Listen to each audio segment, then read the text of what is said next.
everyone, Christina here. Welcome to day 12 of the holiday card series.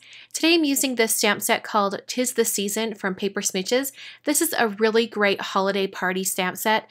You've got your white elephant parties, what ugly sweater, cookie exchanges, a bunch of different types of parties that you can use for this stamp set. So I chosen to make a white elephant card. So I stamped the elephant onto some Arches watercolor paper in VersaFine Onyx Black ink. And now I'm going to be painting it using an inexpensive watercolor set from Crayola. You've seen me use this watercolor set in the past. So if you'd like to see that video, click on the link up in the top corner. But today I'm just going to be using some really simple watercoloring to color in this elephant. So the first thing I did was I mixed sort of a grayish blue shade. And just so you know, I did speed up the painting process. I wish I could paint this quickly, but alas, that is not possible. So I did speed up the video. But I did add a little bit of kind of an orangey red to the elephant's cheeks, just for a little bit of a blush. I just mixed a little bit of red with orange to get that shade. And then I dried it and went back with another layer of that light gray color just to intensify some of the shaded areas. I mostly wanted to keep this elephant white because it is for a white elephant party. So I thought it would be best to keep him rather light. I did one layer of red on his hat, and then I brought in some additional layers just to intensify that red shade and get a little bit more of a shadow on that one side. So after I brought in the color, I sort of took all the water and paint off my brush and kind of pulled that color from the side to try to get it to mix a little bit more. To intensify that red area even more, I mixed a little bit of brown into the red. And then I mixed just a plain black color and watered it down so it was nice and gray, and used that for the shadow underneath the elephant. For the sky behind the elephant, I ended up mixing up some blues and greens and a little bit of red to tone it down.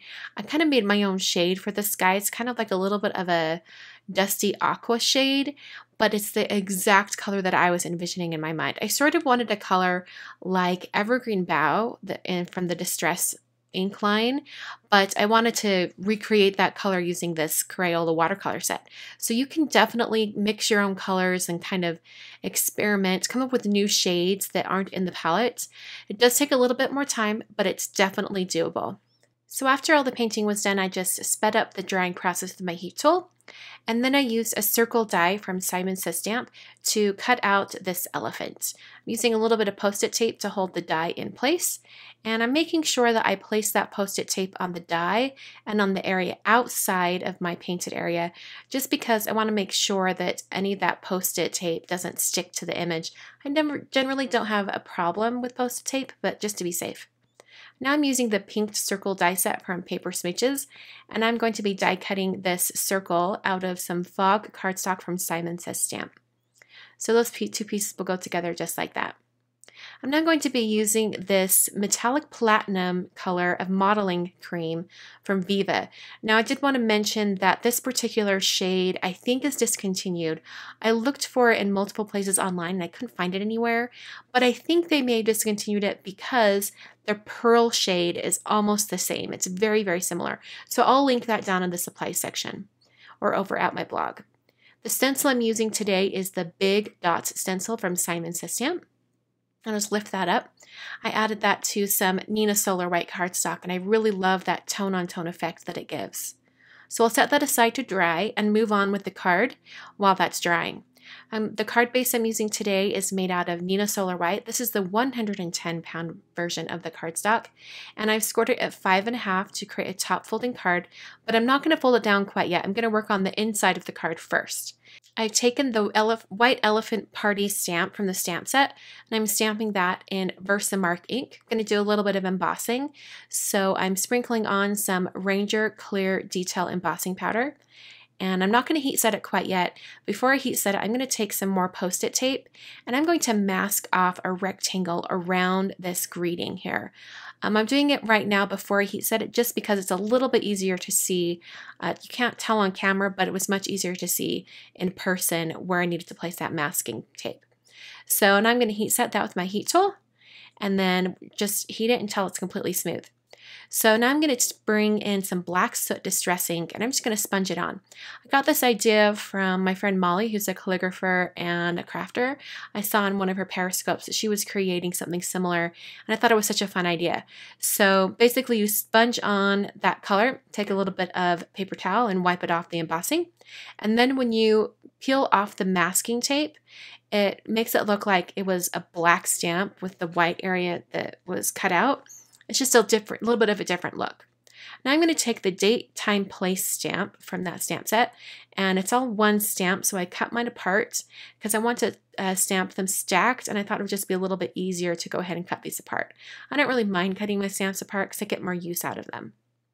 So I'll place those on the inside of my card, and then I'm going to pick them up with my compact stamp press all at the same time so that I can stamp them all in one go. So I'm going to be using some VersaFine Onyx Black ink once again. This is the same ink that I used on the elephant. This is a really great thing to do if you're going to be making a ton of these. You could actually just leave those mounted on your stamp press and just stamp a bunch of cards all at the same time. So I took that embossing paste piece, or rather the modeling cream piece, and I trimmed that down so it was just slightly smaller than the card front, and then pressed that down using some 3M foam tape. I'm going to put on the circle pieces next, so I'm assembling them. I put foam on the back of both pieces, and then I took the elephant watercolor piece and placed that over top of that fog cardstock pinked circle die cut. This is just going to create a fun focal point for the front of my card. So I'll place that down onto the card as well. And I'm almost done with the card. I just wanted to add a little bit of detail, a little bit of shimmer, because you guys know I can't help myself. So I took my clear Wink of Stella glitter brush pen and just brushed on a little bit of shimmer on the elephant's hat and also on his present that he's holding with his trunk. So I really love this tone-on-tone effect. I think it's beautiful, and this would be really easy to recreate. You could even use this particular idea and not have it be for a party invitation. You could just put Merry Christmas on the inside or something like that. So I hope you guys enjoyed today's card. I will be back on Friday with day 13 of the Holiday Card Series. Thanks for watching.